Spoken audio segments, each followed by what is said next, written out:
Ja gut, hallo und herzlich willkommen zu dieser ersten Ausgabe von unserem Podcast, wo wir immer keinen Namen haben, aber das wird sich hoffentlich lösen im Verlauf von der ersten Ausgabe. Ich bin der Domi, ich führe heute durch die erste Ausgabe und links von mir hockt der wunderschön und talentiert, wunderschön talentiert, zu viel der guten Worte. Du. Und vielleicht stellst du dich kurz vor und weil ja gleich Halloween ist, kannst du vielleicht den Leuten schnell sagen, was ist dein Lieblingsschlagzeug?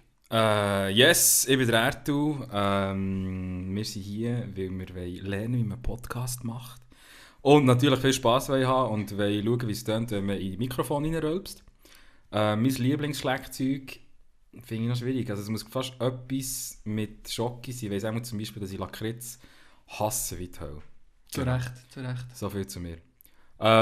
Fabu, wie von mir, nicht weniger schön als ich, vielleicht sogar schöner. Ja, wahrscheinlich schon, ja. Wo man nicht weiss, warum dass er einen Hut anhat, ob er gleich Glatze bekommt oder einfach gerne Hut hat. Das nennt sich Style. Okay, und was ist dein Lieblingsschlagzeug? Mein Lieblingsschlagzeug?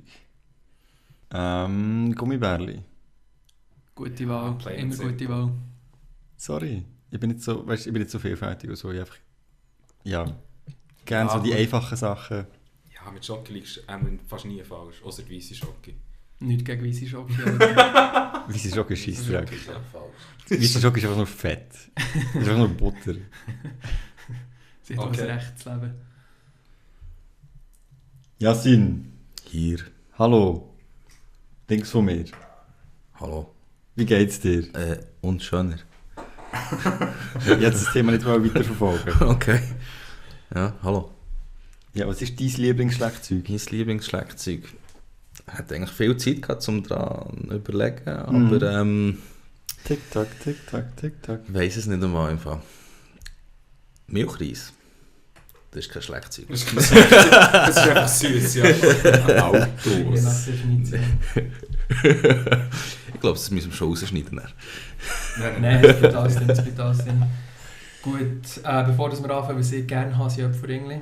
Und tut mich bitte nicht dafür verurteilen, aber ich tue sie gerne in die Tiefkühltruhe und tue sie dann schlecken wie eine Glasse. Holy shit. Einfach, dass das alle wissen. Gut, also fangen wir an. Wir haben, glaube ich, alle Themen mitgebracht, die wir heute gerne darüber reden würden. Sagt einfach schnell, was habt ihr mitgebracht und dann schauen wir, wer zuerst anfängt. Du sagst ich habe mir lange überlegt, zuerst denke ich, also das letzte Mal, als wir überlegt haben, wie wir anfangen wollen, was Pornografie für Männer ist, sind Nicholas Sparks Filme für Frauen. Aber ich habe ein spannendes Thema gefunden.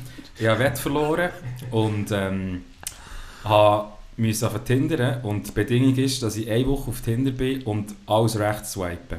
Und wie ihr euch vorstellen könnt, es ist die Hölle bis jetzt. Und was ich allgemein gerne wüsste, ist, wie ich bin, glaube viel zu lieb und schreibe, glaube den meisten einfach zurück, obwohl ich wüsste, dass sie mich eine Art anekeln. Und ich am liebsten würde einfach den Match auflösen, was aber auch nicht hure höflich wäre. Darum weiss ich nicht, wie man das so auf die richtig smoothie Tinder-Gentleman-Art macht. Also kurz dein Problem, wenn ich das zusammenfasse, ist, du hast ein Match und willst nachher nicht mehr matched sein. Ja. Das ist eben die Wette, die ich verloren habe. Ich hätte längstens nicht rechts geswiped, Ja, aber wenn ich nicht hätte müssen. Du musst aber nicht du rechts kannst swipen. Was? Du kannst einfach nicht mehr schreiben. Ja gut, aber dann schreiben sie ja die ganze Zeit, dann ist man einfach so der ignorant prick. Ja und? Okay, Das machen Frauen die ganze Zeit. Mit dem kann ich nicht leben. Okay. Dann gang nicht solche Wetten ein. Ja, das merke ich. Aber du musst ja nur damit leben, dass dein Handy ab und zu Bing Bing macht und sonst nichts. Das stimmt. Ja, Also es ich weiss ist nicht, und ich vielleicht- weiss nicht, ob ich nett bin. Warte, ich kann noch die Benachrichtigungen ausschalten. Zum Beispiel. Oder das App löschen. Oder vielleicht einfach... Nein, ich habe ja Wett verloren. Ich muss Ja, wie eine lange Woche musst du das noch lang, installiert eine Woche lang. haben? Also jetzt von letzten Mittwoch bis nächsten Mittwoch. Also es Ja. geht nicht mehr lang. Und wie viel musst du da swipen pro Tag? Ich muss einfach immer, wenn ich kann. Das heisst, einmal am Tag oder so. Hey, lach mich nicht aus, Mann. Das ist meine Probleme. Ja, du darfst dich aber nicht auf so Wischiwaschi-Wetten einladen. Ja. Ich nehme mir das zu Herzen. Ja. Denke an euch. Ich denke einfach, wenn du dir vor Augen würdest führen, dass die ganze Sache völlig nicht verbindlich ist, dann könntest du es glaubst trotzdem mit deinem Gewissen vereinbaren, dass du einfach nicht mehr zurückschreibst oder der Match auflöst. Ich weiß gar nicht, ob man das machen kann. Also ich sage, nein, kannst du nicht. Aber ich sage jetzt mal, Frauen matchen ja mit 80% der Leute, die sie wollen matchen. Okay. Und Männer ja nur mit einem mega kleinen Prozentsatz. Das heisst, wenn du einfach einen nicht mehr zurückschreibst, dann bist du bist du einer von mega vielen, der mit ihnen gematcht hat wahrscheinlich. Okay. Wahrscheinlich fällt es ihnen gar nicht auf. Ah, das gibt mir noch Zuversicht. Das ist gut. Ja. Jetzt tun wir ein paar Matchen da. Wir entschuldigen uns für den Ausdruck. Das ist wirklich, also, noch nicht so früh im Podcast, damit wir dann eskalieren. Aber Tinder allgemein, interessantes Thema finde ich, einfach wegen der Mechanik, wo potenziell Sucht kann auslösen, sage ich jetzt mal. Ist das bei dir auch? Die Gamification ist eben Genau. schon recht lustig. Ja. Also das ist wie... Es ist ja, wenn man es vergleichen zum einem Spiel oder zum einem Handyspiel oder was auch immer, sind irgendwie die Controls sehr, sehr simpel gehalten. Mhm. Und der Bestätigungs- oder Befriedigungsfaktor ist recht hoch, wenn es dann mal matcht. Das muss ich schon zugeben. Und es ist halt...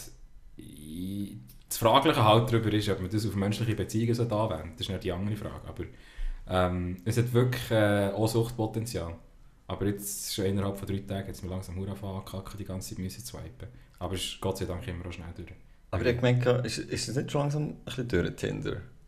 Also ich habe das Gefühl, das ist vor einem Jahr ist es schon fast nichts mehr gewesen. Und dann, ich glaube, jetzt sind wirklich nur noch, am Anfang von Tinder waren ja viele noch Leute drauf gewesen, die eben teilweise auch noch ein bisschen optimistisch waren, Beziehungen haben gesucht und so. Und ich habe das Gefühl, irgendwie nachher jetzt nur noch geheißen, dass nur noch Leute dort sind, die etwas Schnelles suchen und so.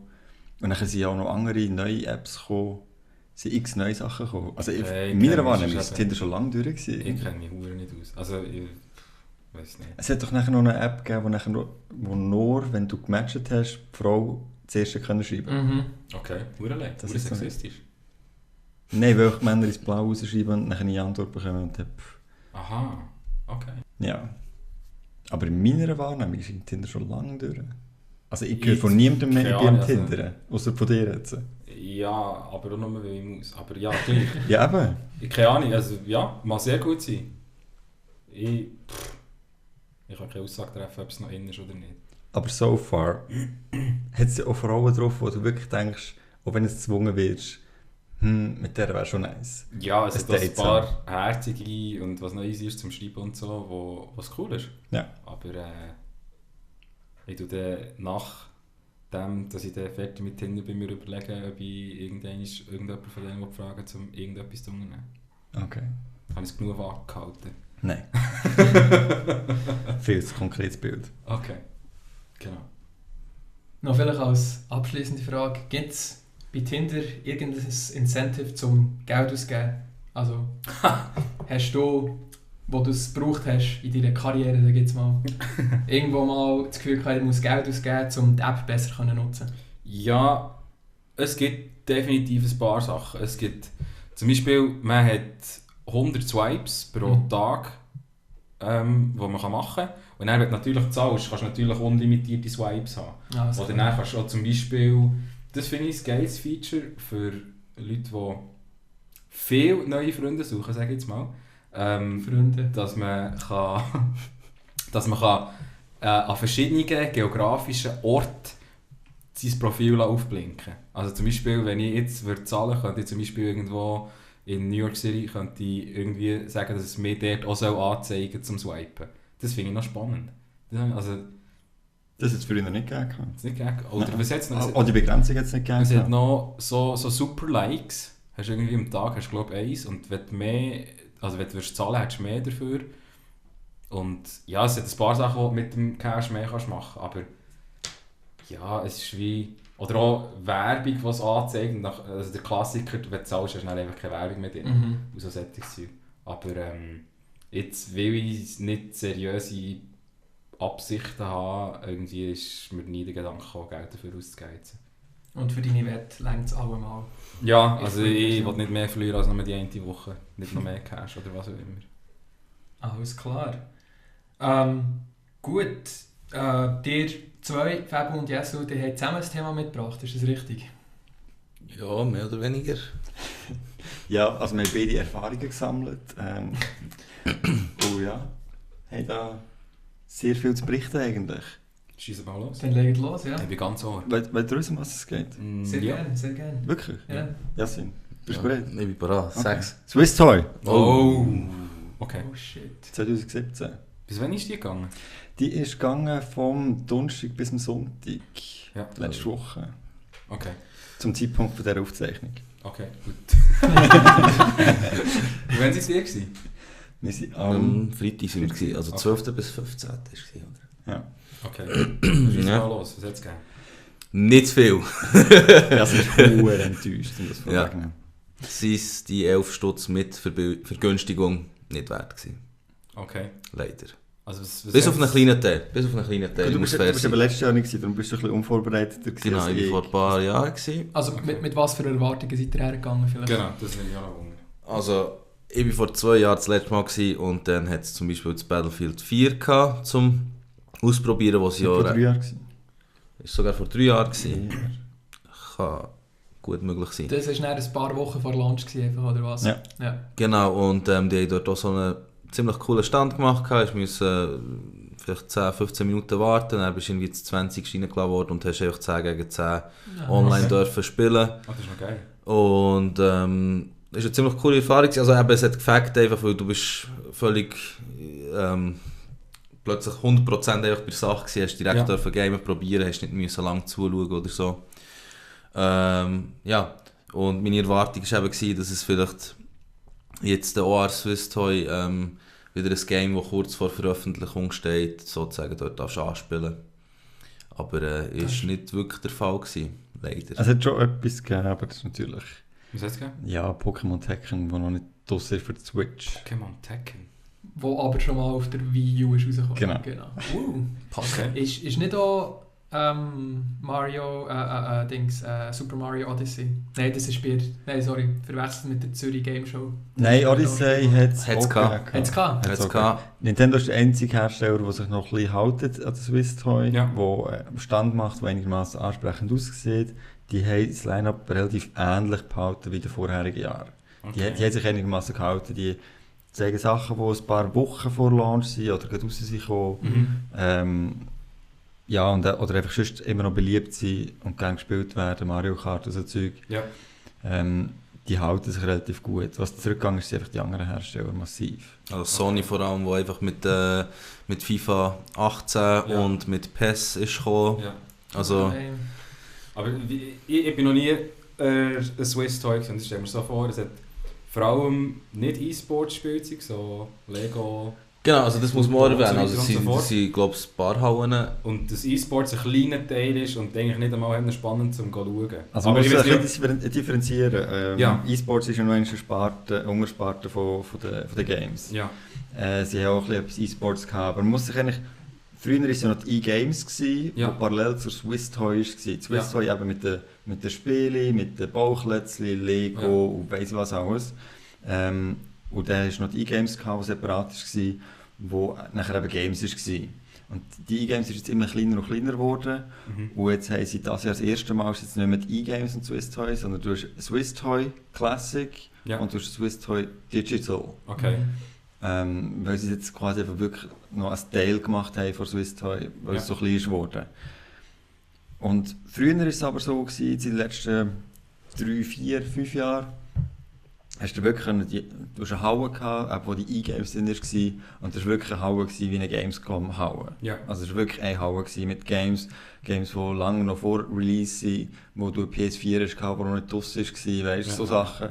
Da hast du relativ viel Neues gehabt. Also Beyond habe ich jetzt das erste Mal angespielt, zum Beispiel, lange bevor es rausgekommen ist. Ich kann mich noch erinnern, dass ich Bloodborne das erste Mal gespielt habe dort. Genau.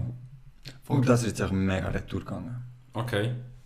Kommt es denn plötzlich, oder also bist du jetzt jedes Jahr gewesen, in den letzten Jahren? Hast du Ich das bin Gefühl gehabt, es jetzt, ist irgendwie grösser geworden und jetzt plötzlich bam, weg, oder hat es sich abzeichnet?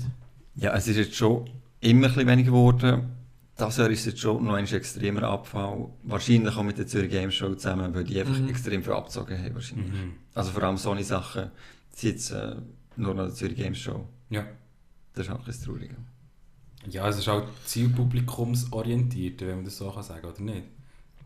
Ja, das würde ich nicht unbedingt sagen. Du hast natürlich schon ein jüngeres Publikum, Das ist das, was ich meine, ja. Das schon. Aber du hast trotzdem, also ich finde, der Altersschnitt ist nicht schlecht im Gamesektor. Ja. Das denke ich jetzt nicht, dass es nur eine Alterssache ist. Ich glaube, sie haben generell auch einfach ein bisschen darauf geschaut, auf die Kaufstärke wahrscheinlich auch noch. Ja. Zürich Games Show, wo jetzt das Wochenende ist, da ist ja der Preis viel höher. Also du zahlst viel mehr. Also jetzt Swiss Toy ist ja vergünstigt, ist die 11 Stutz, sonst ist sie 15 oder 16 Stutz. Okay. Und Zürich Games Show ist am Vorverkauf 25 Stutz für einen Tag. Ja. Und an der Tageskasse ist 30 Stutz, also Faktor 3 fast schon. Und dort hast du halt nachher dein Assassin's Creed Origins und dein Dragon Ball Z Fighter oder Fighter Z. Das hätte ich verdammt gerne gespielt, aber ja. Jetzt extra auf Zürich für das gehen und dann ist 30 Stutz lassen. Ja, Tommy, du hast ja gehen. Ich wollte gehen, was habe ich nicht gemacht. Ich habe mir, wo es angekündigt wurde, ein bisschen mehr erwartet. Ja. Also im Sinne von, es werden Games kommen, wo jetzt vielleicht nicht in den nächsten Wochen rauskommen, sondern in den nächsten Monaten. Ja.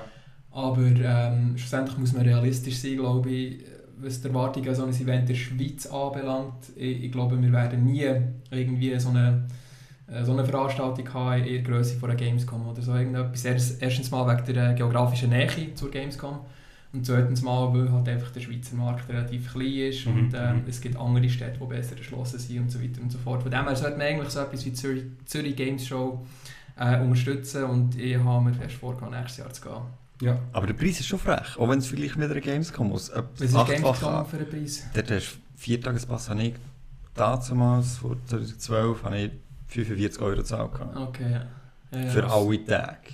Also das ist ein massiver Unterschied. Ja. Und das ist ein viel grösseres Angebot. Also ich finde mit 15, Maximum 20 Stutz hätte sie sich nicht reinfahren, aber 30 an der Tageskasse finde ich schon verdammt krass. Das ist noch Strupp, ja. Und sie haben auch so VIP-Tickets für 250 Stutz und so Zeugs. Was geben dir die VIP-Tickets, weißt du das? Keine Ahnung. Ich wollte es mir gar nicht vorstellen. Backstage. Genau. Etwas, was ich bereue, das Jahr war der Charles Martinet an der Zürich Games Show, die Stimme von Super Mario. Das hätte ich gerne gesehen. Das ist ein super Typ. Das ist aber auch schon alt. Ja, eben, wegen dem. Wer weiß. Wer weiß, wenn wir das nächste Mal noch jemals live hören. Ja. Aber es hat ein paar positive Sachen noch gehabt, oder Jessin? Ja, finde ich auch. Es hat eben auf der einen Seite Zürcher Hochschule der Künste. Genau, die ZHDK war dort, genau, ein paar Projekte. Und die haben da ein paar so Indie-Games vorgestellt, an einem kleinen Stand. Ja. Und sie waren sehr aufmerksam eigentlich mit uns, da haben erklärt und... Laufen die für eine voll kommerzielle Schiene oder sind es einfach so Studentenprojekte? Oder wie muss man sich das vorstellen? Ich glaube, das meiste ist eben so aus Master... Abschlussarbeit. Genau, Masterprojekt eigentlich. Aber sie auch auf Steam Greenlight teilweise und so. Also die dürfen auch kommerzialisiert werden. Also die sind auch dort zum Werbung machen. Aber sie sind vorwiegend dort nicht so... Mit den Games Geld verdienen, haben sie gesagt. Also mit einem von den Entwicklern von dem einen Piratenspiel haben wir geredet. Und dann gesagt, ja, primär machen sie es nicht zum Geld machen, sondern zum eben eventuell irgendeinen Publisher oder so, wo vielleicht kommt oder über 3 Ecken nachher davor erfährt oder wo nachher vielleicht sie engagiert für ein neues Projekt oder etwas. Für das sind sie vorwiegend dort halt so ein bisschen, sie sind weniger, sie sind mehr ein bisschen Business to Business fast schon eher. Oder okay.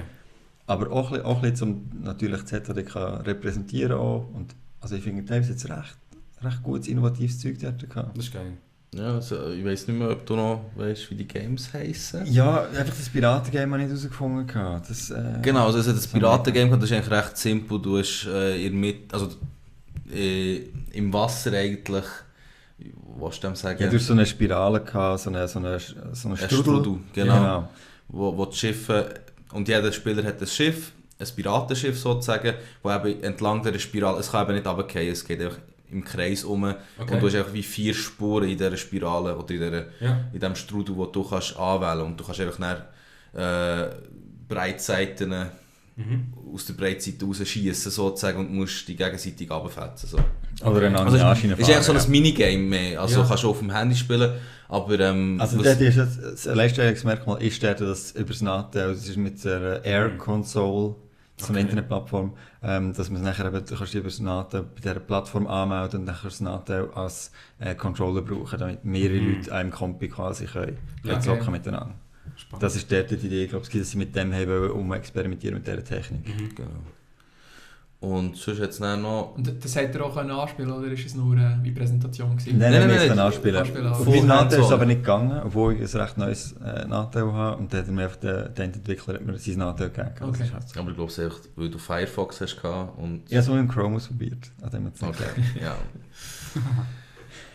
Genau, nachher Retimed.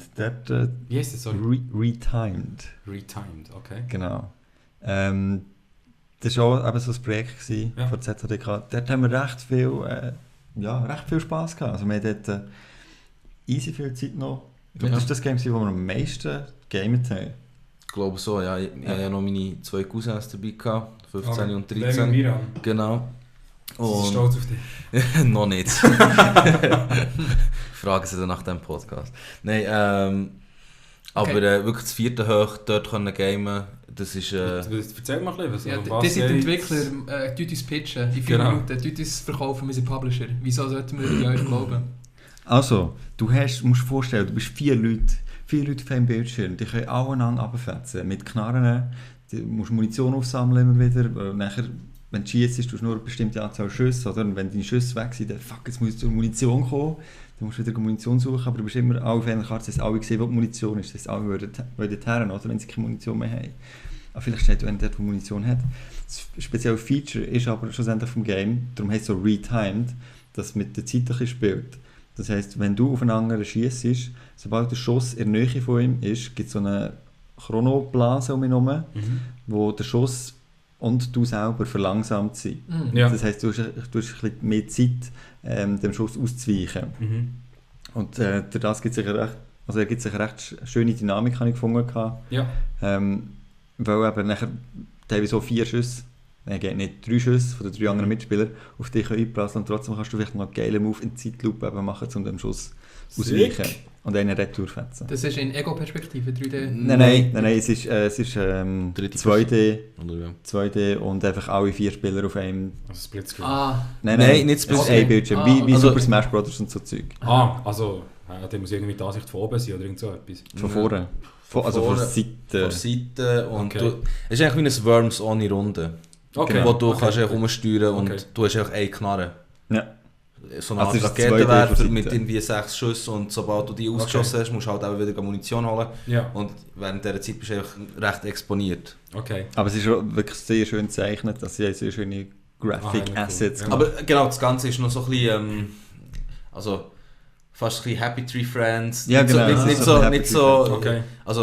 Nicht so vulgär. Also es ist einfach auch noch ästhetisch ansprechend. Genau, also aber es ist nicht so eine, keine Ahnung, so eine richtig harte Shooter-mässig, sondern einfach schon eher für Kinder so ein bisschen zum lustig sein. Oder, ja, aber schon brutal auch. Also, aber es ist herzig gezeichnet. Einfach. Es sind nicht ja.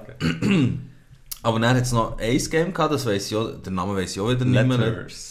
Das mit Letters, genau, das ist so das faszinierendste Indie-Game, glaube ich. Das war wirklich noch nice gewesen, ja. Du hast, Letters ist so im Stil, du hast quasi das grafische Interface ist einfach, dass du Briefe vor dir hast, wo Sätze drauf geschrieben sind, recht gross, also irgendwie, keine 10 Zeilen oder so auf dem Bildschirm füllend. Und du hast eine Figur, deine Figur ist einfach irgendwo rechts oder links vom Bildschirm und muss quasi einfach das gegengesetzte Ende vom Bildschirm, wo etwas leuchtet, oder dort musst du hergehen. Und dann hast du aber Wörter und irgendwelche Zeichnungen, die dir im Weg sind. Also die Wörter sind auch physisch quasi, musst die übersteigen, erklimmen, oder? Und dann ist vielleicht zum Beispiel auch ein gezeichneter Vogel, der ein Hindernis darstellt.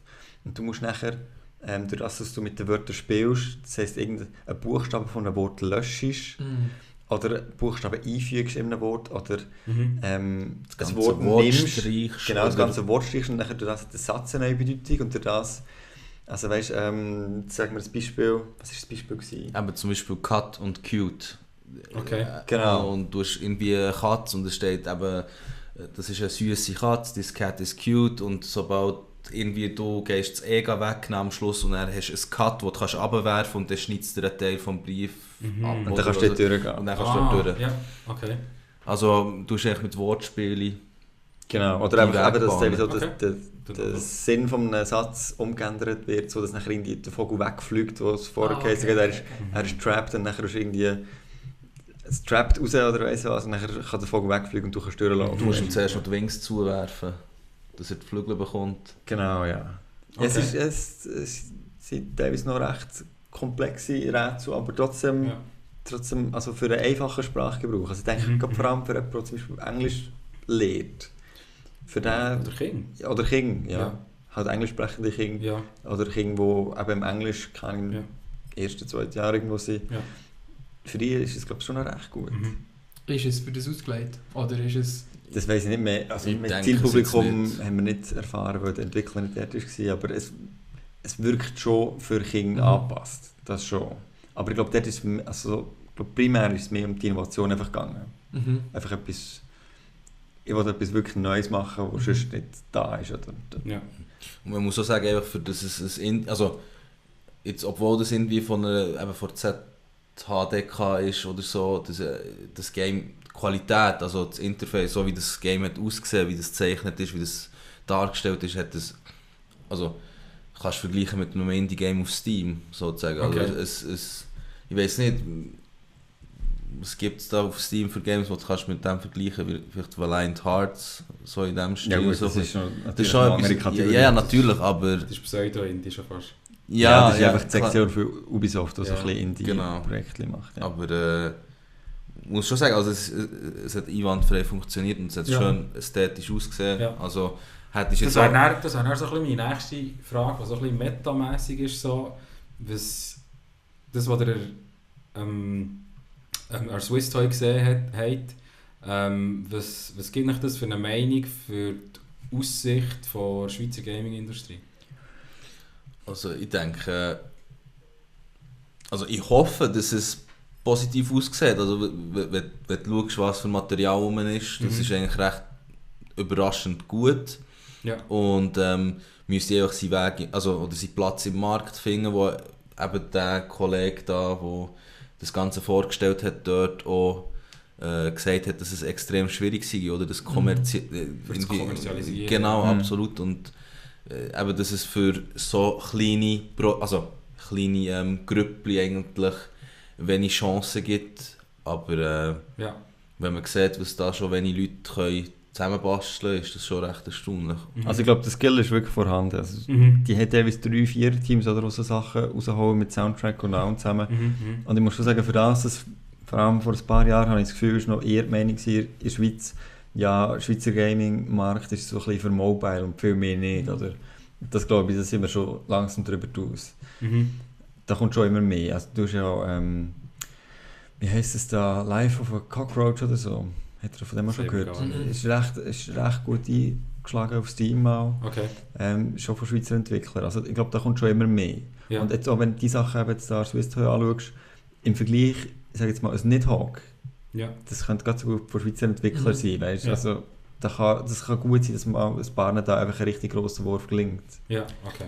Im Endeffekt habe ich das Gefühl, es braucht vielleicht ein Spiel, das aus der Schweiz kommt. Wenn man hat gesagt, Nidhogg ist aus der Schweiz, dass dann wie der Funke überspringt oder so, dass man dann, das Publisher vielleicht auch ein bisschen vermehrt Richtung Schweiz schauen. Ich habe vor allem in der letzten Woche habe ich das Gefühl, in den Medien ist schon immer wieder von Schweizer Entwicklerszenen berichtet worden. Ich habe schon das Gefühl, da geht etwas.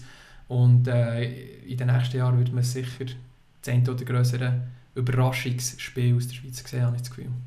Das fände ich sehr, sehr geil. Ja.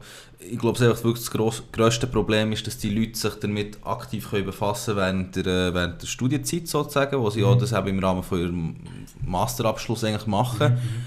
Ich glaube, die meisten würden gerne das auch später noch weiterhin... Aber für das fehlt jetzt so ein bisschen der Markt. Genau, fehlt der Markt und eben die meisten, also so wie er das jetzt gesagt hat, springen die meisten auch ab, weil sie sagen, ich kann meinen Unterhalt nicht damit verdienen, oder? Weil ist nicht so, dass es irgendwie ein paar gibt, die wirklich richtig... Wo einfach 100% das weitermachen können, weil es einfach finanziell nicht reicht. Ja, in der Schweiz vielleicht nicht, aber... Also du hast sicher eine gute Aussichten, zum Beispiel nach Deutschland zu gehen, oder? Aber so Zeug, weißt du, ist das auch eine Option, die die meisten Entwickler von der zum Beispiel auch erwägen, oder?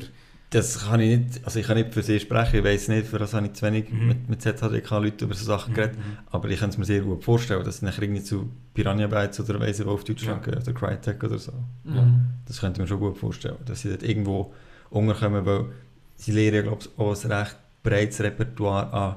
Ich kann ein bisschen designen, ich kann ein bisschen coden, also ich glaube, sie sind echt gut aufgestellt. Okay. Cool. Aber ich glaube, das kommt auch immer mehr, je mehr das jetzt zum Beispiel auch eben das Programmieren bei uns in der Schule integriert wird, oder? Ja. Je mehr hast du nachher Leute, die schon etwas können und die nachher einfach das noch verfeinern und noch das grössere Repertoire lernen an so einer Uni, oder? Also wenn du einfach bei Null musst anfangen, das ist natürlich schon von den 3 Jahren, wo du an der Schule dort bist und studierst, oder? Hast du nachher grossenteils Basics noch schon lernen. Ja. Sind das alle Spiele gewesen, die ihr angetestet von den Schweizer Indies her? Ich glaube es, ja. Es war noch das DRU, das hat auch noch einen Preis gewonnen, aber das haben wir noch ganz kurz gespielt. Das Schwarz und Weiß, was so... Schwarz und Weiß, super Beschreibung. Genau, ja. Das schafft so mit Schwarz und Weiß schafft es vorwiegend, du hast einfach so Farbstrahlen, also schon 2D, du hast echt Farbstrahlen, die vertikal, senkrecht und so ein bisschen diagonal durch den Bildschirm gehen und quasi ein Spieler ist schwarz, der andere ist weiß, der eine kann bei einer Farbe nicht durch und der andere kann bei der anderen Farbe nicht durch. Du kannst bei deiner eigenen Farbe nicht durch. Ja, und dann musst du dann ein bisschen helfen, dass der eine den Strahl stoppt, dann kann der andere durch, dafür kann er diesen Strahl stoppen. Und so weiter. Es ist so ein bisschen genau, es tut so ein bisschen das Teamwork fördern.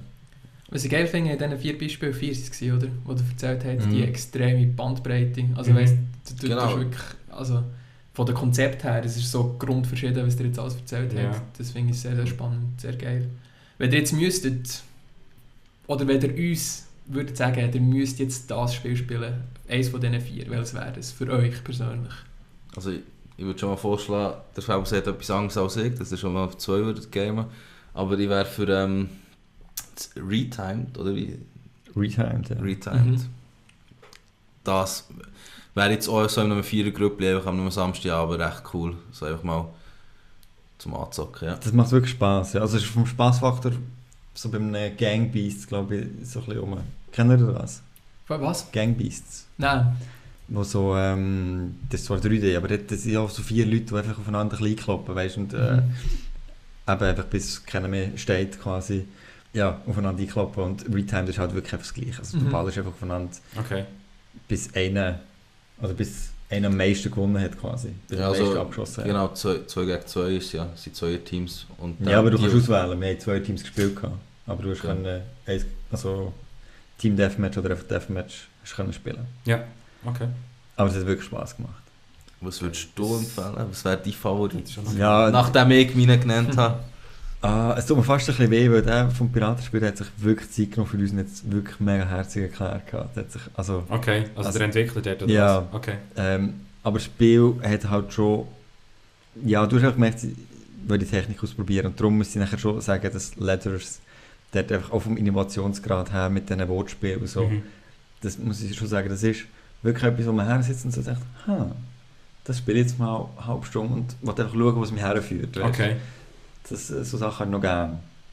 Ja. Wenn du nicht weißt, was das Spiel überhaupt, aber dich nicht hängen, sondern du findest da so nah rein in die Mechanik und es macht einfach Spass. Es ist so ein bisschen um die Ecke denken. Ja. Okay. Letters. Also Gratulation, Retime und Letters, die haben diese offizielle Game of the Show Awards gewonnen. Was es schon seit Jahren gibt. Genau, die lang etablierten und traditionellen Game Show Awards von uns. Gibt es die, oder was hat ihr vorhin gesagt, gibt es Aussicht auf die Games, dass man die herunterladen kann in naher Zukunft, oder wie sieht der Status aus? Es gibt teils Games, die bei der ZHDK auf der Webseite kannst herunterladen kannst. Direkt wie ja. Okay. Gewisse eben sind Steam greenlighted, also auf Steam kannst du herunterladen. Ich weiss jetzt nicht von denen, die wir dort gespielt haben, welches das wirklich verfügbar ist. Das habe ich nicht abgeklärt. Ja. Also ich glaube, die meisten sind gratis, auch eben mit der Absicht, dass dass die Leute mal anfangen spielen und sehen, was die drauf haben. Und dass sie eben mal so ein bisschen... Ja, dass auch Publisher draufkommen und so weiter und so fort. Genau. Ja, sehr nice. Das werden wir abchecken. Hey, das ist noch etwas von Swiss Toy mitgenommen. Erwähnenswertes. Ich habe einfach noch etwas, was ich erwähnen wollte. Und das ist einfach, was ich weiss jetzt, was kommt. Ich weiß nicht, ob du das meinst. Doch. Aber nein, ich glaube es nicht das. Doch. Egal, lass mich doch erzählen einfach. Okay. Erstens, was ich aber sagen wollte, also das Krasse war, wir sind angekommen, wir gehen die Hallen runter, also wir gehen die Rolltreppen runter und das erste, was du siehst, ist einfach eine riesige Bühne mit League of Legends, wo sie 5 gegen 5 irgendwie da auf der Bühne so alle E-Sports eben gamen und 2 Kommentatoren, die auf Berndeutsch das Zeug eben kommentieren und mit etwa 10, 15 Zuschauer. Also man muss auch noch an diesem Punkt erwähnen, dass Switzerland auch zu dem gleichzeitig ist gelaufen, glaube ich, mit der... Also die ganze Swiss Toy läuft Switzerland parallel. Genau. Und das Mal ist, also, oder ich weiß nicht, wie es das letzte Mal war, aber Switzerland ist einfach wirklich eine Tür entfernt von dieser Bühne sozusagen. Das ist wirklich scheiße. Früher war Switzerland abgetrennt in einer separaten Halle. Genau, und wenn du dich so ein bisschen verlaufst, dann kommst du plötzlich vor einer Absperrung, wo du hinten dran siehst, und es hat einfach Luftmatratzen, wo die Leute drauf pennen und andere hinten dran reihenweise am Gamen. Und das ist einfach völlig komisch und 5 von denen stehen plötzlich auf und gehen mal auf die Bühne, schnell eine Runde League of Legends gamen und kommen wieder zurück.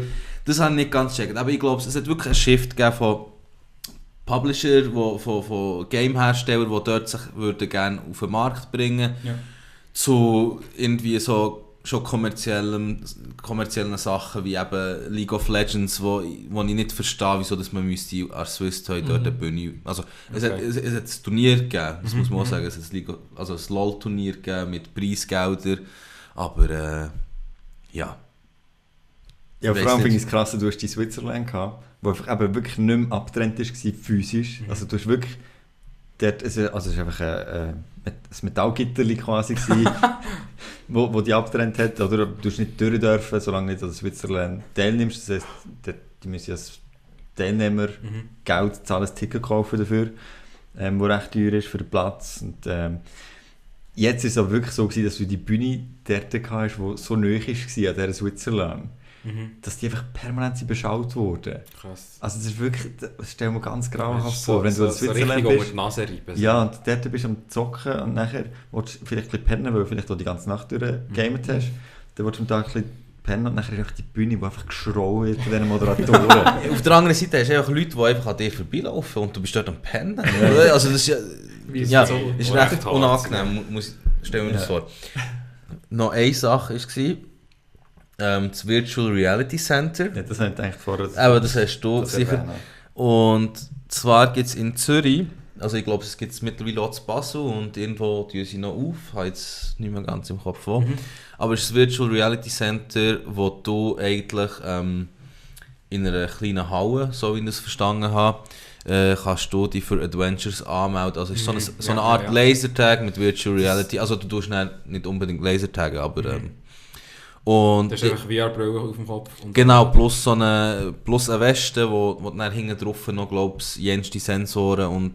Also du hast den Computer eigentlich auf dem Rücken. Ja, du hast genau. Auf dem Rücken mit. Das habe ich jemandem zum Geburtstag geschenkt, aber jetzt noch nicht ausprobiert. Okay. Ich denke, ist ein cooles Geschenk, muss ich sagen. Ja. Aber eben, jetzt unsere Erfahrung dort war so ein bisschen mäh, muss ich sagen. Okay. Weil wir haben schon etwa 3-4 Stunden gewartet und... Also nur können das auszuprobieren. Genau, ja. Ja, mehr ein bisschen Pech. Also, mehr ein bisschen Anstrengung. Ich weiss es... Schlangenpech gehabt. Okay. Genau. Gut, ich muss auch sagen, ich weiß nicht, ob die Hersteller das eben extra so gemacht haben oder ob das irgendwie das erste Mal ist, dass sie das machen und darum noch müssen das Zeug einspielen. Ja. Aber als wir am Morgen vorbeigegangen sind, war das System mal dunkel gewesen. Das hat gar nicht funktioniert. Sie haben gesagt, wir sollen am Nachmittag noch vorbeikommen. Das haben wir dann gemacht. Es hat eine kleine Schlange gehabt. Und dann haben wir echt bemerkt, dass da, glaube ich, eben 2 Leute können es ausprobieren zur gleichen Zeit. Also die sind ja in einem Team näher.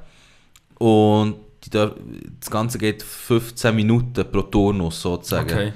Und natürlich auch ein bisschen, oder nicht so ja, so genau, also man hätte vielleicht etwas mehr Action-Gladnix in kürzerer Zeit können machen, statt das, was wir dann gemacht haben, wo eher ein bisschen langweilig war. Aber auf jeden Fall, was wir gesehen haben in der Schlange, war zwei Leute mit Virtual Reality Brillen und dem Kompi hinten drauf plus so ein Teil, also so eigentlich ein Laserschwert in der Hand. Ja. Und es hat schon cool ausgesehen. Okay. Und das ist vielleicht 5 auf 5 Meter, ein bisschen mehr. Ja, Ein Platz, der abgesperrt war und es hat Kameras gehabt, entlang von allen Seiten eigentlich. Die braucht es auch für Sensoren und alles. Genau. Und es hat eigentlich auch recht wenig Regeln gehabt. Es hat einfach geheißen, du darfst das Teil nicht aus der Hand verlieren, logischerweise. Und du darfst nicht aus der roten Berandung rauslaufen. Es gibt überall rote Ränder. Virtuell rote Ränder. Genau. Rote Ränder, die du nicht überschreiten darfst, weil entweder ist dort eine Wand oder du bist einfach aus dem Feld von der Kameras raus sozusagen. Oder du schlägst die Kollegen oder so. Oder das.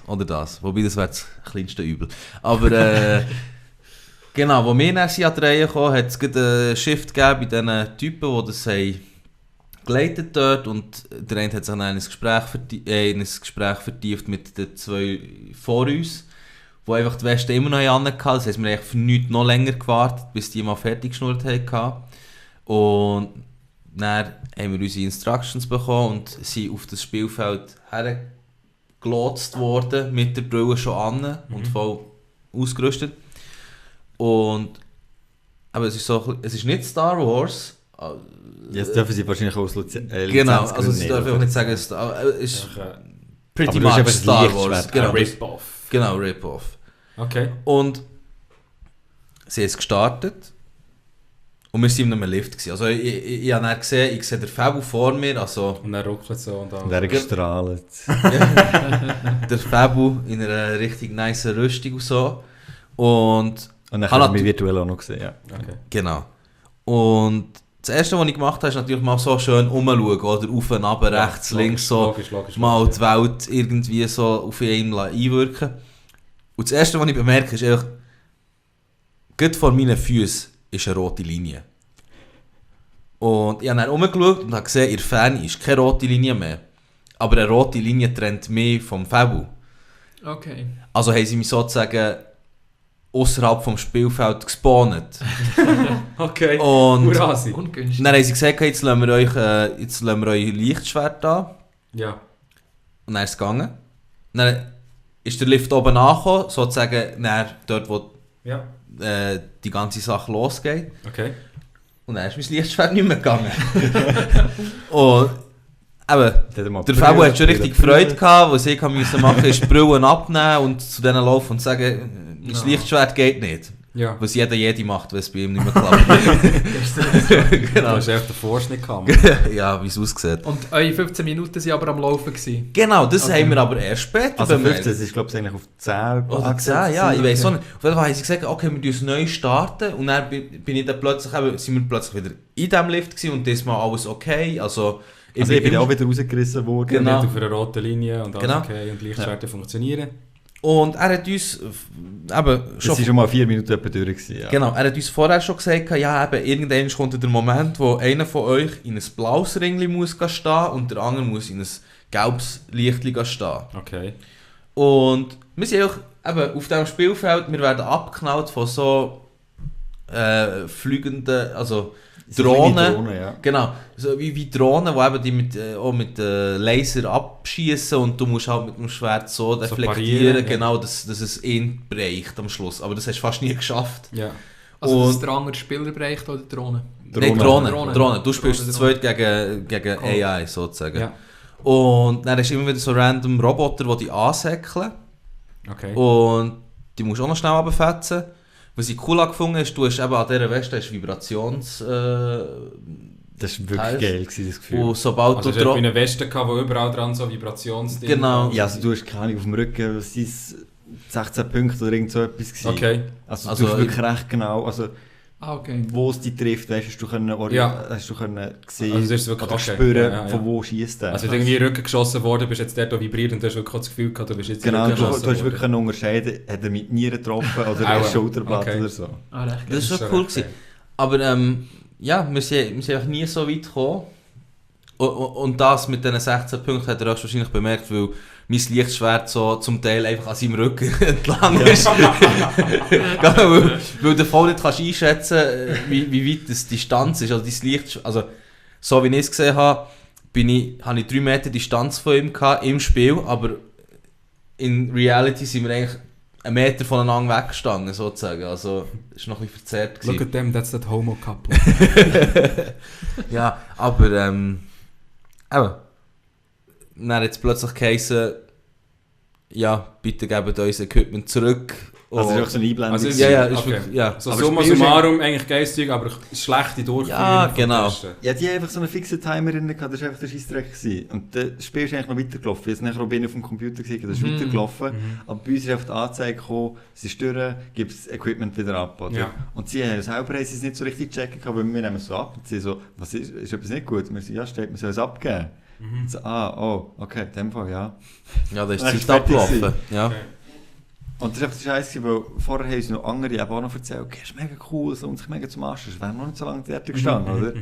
Und sie haben gesagt, ja, nachher gehen die Plattformen auseinander und nachher ist der eine so weit weg vom anderen und nachher siehst du aber lange immer noch, Ihr habt euch neu angefangen, seid ihr auch nicht so weit gekommen. Genau, sind wir nie sind nie weit hergekommen. gekommen. Wir sind einfach die ganze Zeit dort drauf gestanden und wir sind einfach immer wie mehr angegriffen worden von diesen Drohnen. Wir haben Und, zweimal die gleichen 5 Minuten quasi gespielt. Ja. Oder? Ah, shit, okay. genau. Und wir haben schon vorher gesehen, was die Leute machen. Die sind einfach am Umfuchteln gewesen und haben irgendetwas gemacht. Und dann ist plötzlich der Moment gekommen, wo eben der eine auf den Lift steigt und recht in die Höhe katapultiert wird, glaubst du. Und da ist immer auch einer von diesen Supervisors dort gestanden und hat ihnen wirklich hingeschaut. gespottet, so, Genau, dass sie nicht umgehen. genau, dass sie jetzt ja nicht auf die Fresse fallen. Aber so weit sind wir nie gekommen. Wir haben einfach das Zeug umgegeben und dass wir die ganze Erfahrung können machen. Ja. Und mein Fazit ist, wäre vielleicht mal cool zum Ausprobieren. Ist sicher kein schlechtes Geschenk, Tommy. Ja, Aber vielleicht nicht eben das Star Wars Teil, sondern es gibt noch jenste Abenteuer-Zeugs. Ja, ich habe mal ein Video gesehen, glaube, nachdem dass er Domi gesagt hat, oder ich weiß nicht, ob es sogar der Domi war, wo mir das Video gezeigt hat, ist so, so Zombie-Apokalypse-Environment, glaube ich. Und du bist so über so Planken und so, bist du so am drüber balancieren. Planken und so. platzieren, dass du drüber kannst laufen. Ja, genau. Und die hat Das vom SRF? Die hat es dann auch alles das? animiert. Vielleicht ist es vom SRF. Ja. SRF Digital, die haben mal ein Video gemacht zu dem. Kann sehr, sehr gut sein, dass das Ich ist. weiß nicht. Okay, Ja. sorry, ja. Genau, das hat auch sehr, sehr spannend ausgesehen. Und ja, es wäre sicher mal etwas, was wir als Wenn Ausflug dann- könnten machen. Genau, aber nicht an einem grossen Event, sondern wahrscheinlich eben besser so, dass du Genau. die eigenen Zeitraum hast, wo du in Ruhe kannst und nicht 10'000 Stunden musst anstehen. Aber die haben den anderen können zuschauen beim Anstehen, ist richtig? Genau, ja. Okay. Genau. Und bei denen ist alles gut gelaufen. Bei denen ist alles gut gelaufen. Die waren auch mega geflasht gewesen. Genau, und Sind wir so lange uns hat es dort leider gestanden? nicht geprägt. Das ist halt, oder? Manchmal ist es halt so, manchmal hat es nicht Manchmal geprägt. ist es- Aber ich weiss nicht, du hast das Geschenk ja gemacht. Wie viel kostet das für 2 Personen? Oder wie viel Das ist kostet eine gute Frage, ich weiss jetzt nicht auswendig. Das hast du organisieren. Nein, ich habe es selber gekauft, aber ich weiss es nicht mehr. Es war nicht billig, das weiss ich. Genau. Es ist nicht billig. Dort muss ich aber sagen, ist eigentlich fair, dass sie die Leute so lange ausprobieren lassen. Und dass du eigentlich etwas darfst. Ja, mal einverstanden. Auf der, ja, also Aber das ist einfach das Konzept, geht nicht auf, egal was du jetzt präsentieren hast, wenn du 15 Minuten machst, nur 2 Leute können es spielen und alle anderen müssen warten. Das geht wie nicht auf. Also du müsstest wie genau. Das ist genau Parallel- das Problem von VR halt. du müsstest, ja, aber du kannst doch parallel so Booths oder weißt du auch nicht was, die Flächen parat machen. Nein, dass- also ich hätte es auch schon cool genug gefunden, wenn du, statt dass du auf ihren kleinen Monitor musst schauen, wo sie jetzt die ganze Simulation drauf laufen, könnten sie ja einfach einen riesen Bildschirm hinten dran tun, 2 Leute nehmen wieder, die lassen spielen und währenddessen ja, das wäre schon um einiges Ja, unterhaltsamer für die Weißt, Leute, die und einfach dann warten kannst sind, du dann noch eins schauen, oder okay, ich habe genug gesehen davon, oder nein, ich will das jetzt wirklich mal ausprobieren, wie das tut und so. Also Ja. das ist, dann würde darum auch schon mal ein grosser Teil von der Schlange schon mal weggehen. Also Sie haben ja einfach einen Bildschirm gehabt, wo einfach ein Sie- Trailer gezeigt wurde, der vorne dran. Wo Trailer gezeigt wurde mit den verschiedenen Szenarien, die sie dort anbieten. genau, aber ja, das Also jetzt, das Zeug können wir mal lassen, ich glaube, das ist genug, ich reg mich immer noch ein bisschen auf. Aber hinten dran hat es ein riesen Drohnenfeld gehabt, wo sie so Drohnenracing gemacht haben und das habe ich ja so lächerlich gefunden. Schon, warum? Drohnenracing. Drohnen finde ich recht geil. Drohnen sind schon schon spannend. Ja, aber einfach das Drohnenracing und der ganze Hype darum verstehe ich jetzt nicht ganz, muss ich sagen. Aber die wären ja huere schnell, oder nicht? Also... Ja, aber ich verstehe es trotzdem nicht. Auf jeden Fall, also ich weiss nicht, ob die dorthin gehört haben. Okay. Weil du hast dann einfach ein abgesperrtes Gebiet von dieser Halle, wo eben ein Netz war und dort drinnen haben sie eben ein kleines Feld aufgebaut, das nicht sehr spannend ist. Das ist eigentlich ein Kreis. Und du hast einfach alle 2 Minuten ist so ein surrendes Ding neben dir, das vorbeifliegt und zurück. Es ist sowieso schon laut in dieser Halle. Ja. Und das ist noch so ein bisschen... Aber letztes Jahr haben sie es auch schon gehabt. Also ich glaube, das ist schon gewollt dort. Okay, ja. Okay. Das ist nicht per Zufall, haben sie die gleiche Halle gemietet oder so. Aber du hast dich ein bisschen unsicher gefühlt. Ja, genau. Ja, aber es ist ja von unten bis oben abgetrennt gewesen. Also Nein, nicht wegen dem. Einfach, die hätten diesen Platz können für bessere Sachen brauchen. Ja, wahrscheinlich haben sie aber nicht Besseres gehabt. Das ist vermutlich, ja. Das kann sehr gut. Weil, also, letztes Jahr haben sie noch das Paintball-Feld gehabt. Das Aber ist auch nicht mehr. Jetzt ja gut, aber das ist auch wirklich mit nichts Digital. mehr. Was hat das mit Digital zu tun? Ja, aber es passt noch, es hat noch so ein bisschen den Spielcharakter, weißt du? Es passt schon noch dort rein. Ja, okay. Also ich finde, das gehört schon dazu. An der Gamescom hast du zum Beispiel auch eine Halfpipe, wo geskatet wird, so Zeug, weißt du? Da ist nicht nur Bildschirme und Controller. Also ich finde, das gehört schon alles auch ein bisschen zusammen. Okay. Fair enough. Gut, einfach mein Fazit von Swiss Toy ist, und das habe ich mir heute gebildet, Okay. als ich einkaufen im Wankdorf. Wenn sich Ja, das ist in der Film so das Jetzt- Leben lässt. Ja, jetzt, aber warte schnell. Du kommst schnell im Einkaufszentrum kommst du aus dem Coop raus und dort hat es ein kleines Plätzchen und alle Switch, eben die Stände von Switch vor Swiss Toy stehen jetzt in einem Einkaufszentrum. Ah, okay. Also, das ist wirklich, also es hat wieder alle Games gehabt, auch dort. Und kleine Kinder waren am Gamen gewesen, und ich habe mir nur so gedacht, Wir hätten genauso gut eigentlich hier können ich hätte einfach so einkaufen. Also auch Odyssey und all das Zeug. Ja. hast- Wirklich jetzt? Ja, Wow. Krass. ja, es ist wirklich im Einkaufszentrum kleine Kinder am Gamen, während ihre Eltern am Einkaufen sind. Die Gut. gleichen Stände. Also nächstes Nintendo Mal Switch. einfach eine Woche später gehen Genau. einkaufen. Ja. genau. genau. Irgendetwas in mir ist gestorben, ich weiß noch nicht genau was. Genau. Ja gut, Und- merci vielmals für eure Eindrücke. Also der Rest von der Swiss Toy war auch noch cool gewesen, nur so zum sagen. Okay. Seid ihr auch noch durchgegangen? Also ich Hat schon. Ja, ihr auch noch so. Zeit gehabt? Irgendwie hat der Asian Food geil gefunden dort. Chicken Balls aus Belp, haben meine Cousins gesagt. Okay, Chicken Balls okay. aus- Aber wie hat es eigentlich deinen Cousins gefallen? Das nimmt mich auch noch wunder. Ich glaube, es hat ihnen gut gefallen, aber eben auch, also sie haben einfach eine Runde FIFA gespielt und dann vor allem die Indie-Games und ein bisschen an der Switch und sonst hat es auch nicht Okay. so viel gehabt.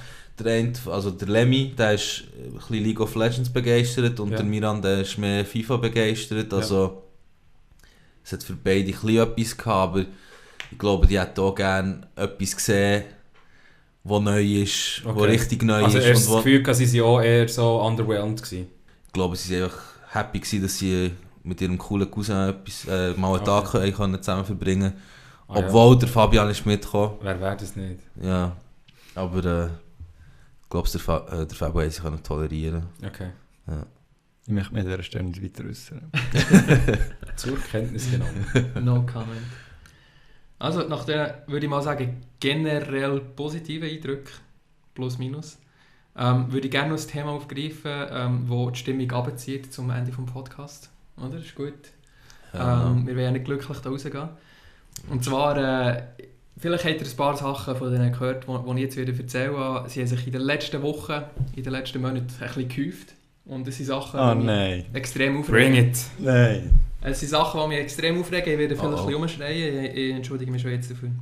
Easy, Tommy, leg los. Es ist Gaming-related und zwar geht es um die immer krasser werdende Monetarisierung von Spielen.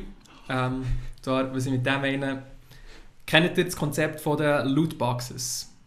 Lootbox. Sagt das auch noch etwas? Ja, Ja. eine Idee, was es ist, aber nicht ganz Müsstest sicher. noch schnell ausführen, Ja. glaube ich. Also, die grundsätzliche Idee ist, du in irgendeinem Spiel gibst Geld aus für ein Paket. Ja. CSGO. Zum Beispiel. Du weißt nicht, was in diesem Paket drin ist. Ja. Und Du öffnest das Paket und hast 3, 4, 5 Items drin, die wahrscheinlich zu 80% Kacke sind und eins ist geil. Ja, okay. Und das ist ziemlich sicher nicht das, was du gebraucht hast. Also gibst du nochmal Geld aus. Du gibst einfach Geld aus dafür, dass du random Stuff bekommst und ob es das ist, was du brauchst oder willst, weisst du gar nicht. Genau. Okay. Also, Und wir reden über also so im Stil von CSGO Cases und irgendwelche Ultimate Team. Ultimate Team ist ein gutes Beispiel, genau. Oh, okay. Es gibt und- doch okay. bei Overwatch, Hearthstone ja. gibt's doch auch so Packages oder wie, keine Ahnung. Ich weiss gar nicht, wie sie da Es gibt anderen fast Games jeden Game funktioniert. mittlerweile, Also, ich weiss, dass bei Counter-Strike zum Beispiel du die Cases droppt dir einfach, die Mhm. bekommst du nach einem Match, Ja, die werden ausgelost. Und um sie aufzumachen, musst du dann einen Schlüssel kaufen. okay. Mit Wo- echtem Geld. Mit echtem Ja. Geld über Steam, wo 2 2,50. Franken 39. Aber So, das- also Was mir noch wundert an diesen Lootboxes ist, jetzt so wie du es erzählst, ist etwas, wo man, wenn man nicht würde zahlen, gar nicht aufbekommen, nie im Spiel. Genau, nein. Okay. Ausser einer schenkt dir einen Schlüssel, aber Okay. der hat ihn auch müssen Weil kaufen. andererseits Lootboxes sonst sind Sachen, die man so oder so im Spiel bekommt, einfach nur nicht so häufig, wie wenn man würde zahlen. Verstehe ich das richtig? Kommt eben darauf an. Okay, Es hat gute Beispiele gehabt in der Vergangenheit, die es gut gemacht haben. Und jetzt nehmen wir leider die Beispiele zu, wo es absolut beschissen ist. Und de facto kaufst du dann ein Spiel, das 70, 80 Franken kostet. Und du kommst einfach nicht weiter, ohne dass du die beschissenen Lootboxes musst kaufen. Das ist der Hass. Und zwar, das Beispiel hat sich gehäuft in letzter Zeit. Lord of the Rings Shadow of War. Sogar dort. Rein Singleplayer-Spiel. Sogar dort, bei Herr der Ringe. Das ist EA? Nein, was ist das? Mo? EA? Ja. Ist das Jetzt Ich gemeint? weiß nicht. Genau. Und der rein Singleplayer-Spiel und sie haben es geschafft, dort Lootboxes zu integrieren. Und zwar kannst du dort Orks rekrutieren, wo du sonst Stunden und Stunden müsstest investieren, um überhaupt dort herzukommen. Und zum das optimale Ende des Spiels zu sehen, wirst du fast gezwungen, die zu kaufen. Ich sage es hier und einmal Nazis. Ja, das ist, ich glaube, es ist wirklich gerechtfertigt in dem. Also nein, das nimmt doch jensten Spielspaß. Du zahlst nicht wenig für ein Game, für auf einer Konsole oder einem PC. Was es aber noch geiler macht, apropos nicht wenig zahlen. Bei all diesen Games gibt es ja mittlerweile nicht einfach eine Version, wo du 70, 80 Franken zahlst, sondern es gibt Standardversion, es gibt Silberversion und es gibt Goldversion, wo du bis zu 150 Franken kannst zahlen. Und wenn du 150 Franken gezahlt Das hast, sind alle wirst du Lootboxes, die du brauchst schon drin, oder wie? Nein, du Nicht- wirst dann gleich gezwungen, die scheiß Lootbox zu kaufen. Okay. Kann ich einfach eine Box kaufen, wo mir nachher Credits anzeigt am Schluss vom Game? Dass ich einfach das Game nachher mit dem durchgespielt habe? Ja, so wie Das es wäre jetzt jetzt auch kommen. die ultimative Box, oder? Ja, weißt du wie? Also, das finde ich ein bisschen assi. Also, DLCs, die gehen ja einigermaßen noch, wenn Nein, sie da bin wirklich ich auch völlig erweitert nicht sind. einverstanden Aber wenn sie eigentlich. das Spiel erweitern, Genau, finde ich es das voll ist ja- okay. ja. Finde ich es voll okay. Ja, aber The Witcher DLC. Es ist dann immer eine Frage von, was ist angemessen aus einem komplettes Game und was ist dann zulässig aus Erweiterung, oder? Du kannst nicht irgendwie in der Planungsphase sozusagen sagen, wir werden in diesem Game 12 Maps haben und nach einem halben Jahr machen wir ein DLC und dann hast du 3 dazu. Ja, aber das Problem haben wirklich vor allem die Multiplayer-Shooter. Ja, das ist Sachen. ja- das ist- Aber das wenn ist du halt zum auch Beispiel wieder The die Witcher EA-Taktik, anschaust, wo Witcher sie- 3, was die für einen DLC gebracht haben, für irgendwie 6 Stutz oder so. Das ist geil, Das ja. ist geil, ja. Das ist Und absolut Blood geil. and Wine für irgendwie 9 Stutz oder so. Was irgendwie noch 15 Stunden bringt oder was auch immer. Also, Ja. das ist krass. Ja, aber eben, was ich glaube, nicht ganz meinen Frieden darüber kann finden, ist, dass eben, du kaufst ein Game und ich weiss nicht, irgendwie ist es in meinem Kopf verankert, dass du mit dieser CD oder mit dem Medium, das du hast, halt einfach den ganzen Spielspaß abgeschlossen bekommst. Fertig. Genau. Ich Du glaub, kaufst nichts mehr dazu, musst auch nichts mehr machen, was auch immer, das ist einfach drin. Ich glaube, von dem können wir uns verabschieden langsam. Es hat in den letzten Jahren angefangen mit Star Wars Battlefront, ist zum Beispiel ein gutes Beispiel gewesen. Du hast den Vollpreis gezahlt für das Spiel und das, was du dort bekommen hast, ist einfach ein Gerüst gewesen, wirklich das bare Minimum, das du für so viel Geld kannst verlangen. Und nach einem Jahr ist es dann überhaupt ein richtiges Spiel geworden, mit genug Maps und mit genug Modi. Und für das richtige Spiel hast du bekommen, hast du etwa nochmal 50 müssen draufzahlen. Ja, Es ist, Aber das finde ich noch besser als die Lootboxes und als die Microtransactions, die sie jetzt eingebaut haben. Weil die tun nicht, sag jetzt mal, neue Levels freischalten oder so irgendetwas, sondern sie nehmen Elemente aus dem Game Design und die monetarisieren. Das finde ich eben daneben. Das ist das Schlimmste, was passieren kann. Also das, ich weiss nicht, ob das ungerechtfertigt ist, aber in meinem Kopf gehört das einfach zu dem Endprodukt, das du kaufst. Also das ist wie, ich weiss nicht, wie was man das vergleichen kann. Irgendwie, aber wenn wirklich der vollumfängliche Spielspaß davon abhängig ist, dass du noch mehr dazu kaufst. Also, was kann man sich da vorstellen? Schwierig, so schnell mit einem Beispiel aufzukommen. Irgendwie ein Kühlschrank, aber der Henkel wird nicht mitgeliefert.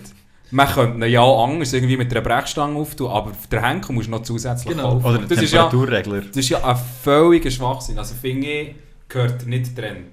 Genau. Mein Kühlschrank, aber er läuft nur auf 10 Grad. Wenn du 5 Grad runter willst, musst du das DLC das ist schon ein gutes Beispiel. Also ich finde, das ist einfach, das widerspiegelt ein bisschen weit, dass man uninnovativ ist und gleich Geld machen will und irgendwie Ideen kommt, irgendwie eine kleine Teile zu machen von dem, was man verkauft und möglichst jedes lukrativ verkaufen. Und also ich weiß nicht, ich glaube, kein Gamer findet das geil. Kann ich mir nicht vorstellen. Ich glaube, das ist halt aber auch, weil in der Führungsetage immer weniger die kreativen Visionäre hast, sondern wirklich die Wirtschaftler dort hast, die halt nicht das Projekt sehen, nicht das Kunstprojekt als vollendetes Produkt am Schluss, das du rausholst, sondern die halt immer mehr die Games-as-Service-Mentalität haben. Genau. Und das sind die wahrscheinlich auch am liebsten einfach eine Flatrate rausholen würden. Irgendwie, jetzt kauft Destiny Flatrate für 20 Euro im Monat und dann bekommst du nachher am Anfang noch praktisch nichts und nachher tröpfelt das so ein bisschen rein. Mit dem entwickeln wir uns weg davon, dass Games for Gamers gemacht werden. Halt. Ja, das ist und so. Das ist sehr also, schade, finde ich. Man muss sich auch wieder vor Augen führen, oder? Battlefield 1, wo das ist rausgekommen. Ja. Wie alt bin ich da? Ich glaube, es 13. Ja. Keine Ahnung. Egal. Auf jeden Fall, das Battlefield 1 ist rausgekommen, es war der Hammer gewesen. Das hast du so lange gegamet, dann ist plötzlich da Desert Storm hat es geheißen? Oder wie? Ich bin okay. Auf jeden Fall, also, was man muss, ja, okay. Ich schaffe das. Nein, aber bei Battlefield 1, du hast dann irgendwie Modis gehabt und Patches und etc. Was am Schluss hast du eben, ich glaube, es hat wirklich Desert Storm geheißen, Desert Combat heisst es geheißen, genau. Das war dann so der Iraki-Krieg, wo sie eigentlich das Spiel, das aus dem Zweiten Weltkrieg war, haben sie angepasst und gemoddet auf Iraki-Krieg. Und dann hat es noch Silent Heroes gegeben, also, und das ist nicht von EA, das ist Community oder wie auch immer, die haben das irgendwie hergemoddet, dass du das hast können gamen. Also es waren einfach Mods gewesen? Ich bin mir eben nicht also Mods gibt es ja heute immer noch. Werden jetzt auch schon teilweise monetarisiert durch Bethesda da, aber Mods gibt es ja schon noch. Aber du hast aus einem Game hast du eigentlich am Schluss 5 gehabt. Oder es hat jenste Mods gehabt und es hat auch neue Sachen dazu gegeben, es ist einfach angepasst worden. Und auf der anderen Seite, dann ist es weitergegangen mit Battlefield 2 etc., wo du ein Game hast gekauft und du hast Freude gehabt an diesem Game bis zum Schluss, du hast nie etwas dazu kaufen. Und wenn du etwas gekauft hast, dann war es etwas komplett anderes gewesen. Aber für das Game ist es abgeschlossen gewesen. Und jetzt eben, wenn du schaust, da, Battlefield 1 wieder. One, ja. Also, das, was im Ersten Weltkrieg jetzt spielt, aktuell. Genau. Ja. Wo eigentlich schon mal so, also ich habe es cool gefunden. Ja. Mittlerweile ist es mir verleidet, aber sie mussten schon herbiegen, dass es irgendwie cool ist, weil der Erste Weltkrieg eigentlich so Schützengrabenkrieg war und du nicht so frei bist rumgerannt. Aber wie lange? Ich glaube, es sind 3 oder 4 Monate gegangen und dann ist schon ein DLC rausgekommen, wo du dann eben, wo dann alle anderen, die Deluxe-Edition hatten, haben die Maps bekommen. Und du halt nicht. Und du kannst die Maps nur spielen, wenn du mit einem Kollegen spielst, der die Erweiterung hat und sonst hast du das einfach nicht. Und das finde ich dann so... Ja, du merkst ja, dass genau schon in der Planungsphase, bevor die das Game schon weit genug hatten, wo sie sagen müssen, das können wir jetzt nicht mehr reinbringen. Du merkst, die haben schon viel früher von Inhalt rausnehmen, oder? Dass sie sagen, gut, das ist noch etwas, wo wir nachher DLC können bringen, das können wir DLC bringen, das machen wir jetzt auch nicht ins Hauptspiel rein. Die tun von Anfang an die Sachen schon weit vorausplanen. Die tun von Anfang an schon Deluxe Edition verkaufen für doppelte Preis oder was auch immer sie wollen, wo nachher das Zeug nachkommt. Und das ist einfach traurig, oder? Dass wirklich die kreative Vision, die fehlt einfach komplett. Das ist wirklich also so eine die Monetarisierung und der Businessplan ist ein Teil vom Game Design geworden. Ja, im Grunde. genau. Und auf der anderen Seite hast du dann, das ist mir jetzt gerade in den Sinn gekommen, das Rainbow Six Siege, das Spiel gibt es schon seit 2 Jahren. Und ich habe das Spiel, ich glaube, ich habe sogar Secondhand gekauft für 46 Stutz oder so. Und all Quartal kommt dort eigentlich ein neuer Patch raus, wo es wieder neue Operators gibt und neue Maps etc. Und also, wo das Ganze wieder updated wird und du zahlst nichts. Du hast einfach einmal den Preis gezahlt und die tun das immer noch patchen und neu machen und neue Operators und neue Seasons rausbringen. Sozusagen. Genau, das Einzige, was du kannst kaufen, was du kannst machen, ist einen Season Pass kaufen für 29 Franken und dann bekommst du einfach bei jedem neuen Patch bekommst du die neuen Operators gratis über. Sonst musst du dir erkaufen mit der mit der Ingame-Währung, die du mit Runden verdienst. Also, wenn du Gut, das finde ich okay. Ingame-Währung, das ist Dort absolut ist der Faktor nur die Zeit, oder? Ja, genau. Du musst einfach spielen, um dir die neuen Inhalte zu verdienen. Allgemein auch gesagt, was mir gegen Strich geht, ist wie, wenn für etwas musst du zahlen, was du nicht sonst bekommen willst, wenn du genug fleissig zocken.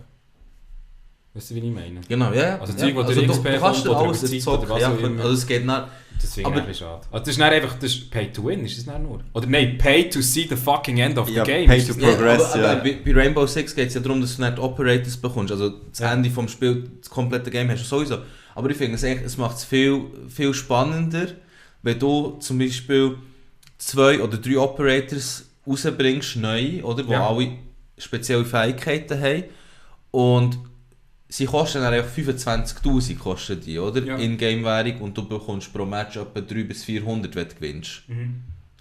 Und aber es geht schon ein Weile, bis du die 25'000 zusammen hast. Aber wenn du es dann hast, dann überlegst du dir 3-mal, welche von den Operators dass du jetzt pickst. Ja, klar, nach deiner Spielart und Weise. Also, aber das Gute ist ja, also die kommen ja recht sporadisch raus, die neuen Spielfiguren mit diesen neuen Fähigkeiten. Und das Gute ist auch wirklich, wenn du das Game ein bisschen fortlaufend spielst, dann hast du kein Problem, die zu bekommen, wenn die neu rauskommen. Oder? Also da hat fast jeder genug von dieser Ingame-Währung Führung. Oder? Du musst halt selber ein bisschen aufteilen, wollte mir irgendwelche Skins kaufen, so Bemalungen für meine Waffe und so. Wenn du natürlich fortlaufend so Scheissdreck kaufst, oder hast du nachher kein Ingame-Geld für neue Sachen. Aber sonst, wenn du es fortlaufend spielst oder das spielst, was du gerne regelmäßig spielst, dann hast du kein Problem, an die neuen Inhalte herzukommen. Oder? Absolut. Aber im Vergleich zu anderen Games, wo es wirklich verunmöglicht wird. Es gibt auch keine Superwaffen oder Superrüstungen, die du dir kannst mit eben Millionen von dieser Währung kaufen, dass du dann unbesiegbar bist oder so, sondern du kannst vielleicht einfach viel fancier aussehen als jeder andere. Aber ja gut, wenn es nur das ist, stimmt es für mich. Aber dann stirbst du immer noch genauso schnell wie einer, der nicht so fancy aussieht. Und das ist fair. Ja, und das Geile ist ja, du kannst die super teuren Outfits und so, die kannst du trotzdem kaufen, wenn du zum Beispiel an Turnieren mitmachst, wo extrem viel Ingame-Betrag kannst gewinnen. So Zeug. Also die haben wirklich einen recht guten Mechanismus dort herausgefunden. Ja. Noch schnell ein Beispiel, wo absolut der Vogel noch abgeschossen hat, wo jetzt wieder rausgekommen ist, das zweite Battlefront, wo die Charakterentwicklung und Progression im Spiel ausschließlich auf zufälligen Lootboxes basiert. Okay, ich sage nicht mehr. Nein, das ist... Also übersetzt, du kannst nur besser werden, indem du zufällig generierte Lootboxes kaufst. Das ist EA's Way, sozusagen. Und vielleicht noch abschliessend zu dem noch eine Ankündigung, die EA letzte Woche oder ist es diese Woche gemacht haben, wo meine Hoffnung in Zukunft von von Games sterben. Also wirklich, ich muss so sagen, die haben vor 2 Jahren an E3 ein paar Star Wars Projekte vorgestellt und eins war das Star Wars Game von Visceral.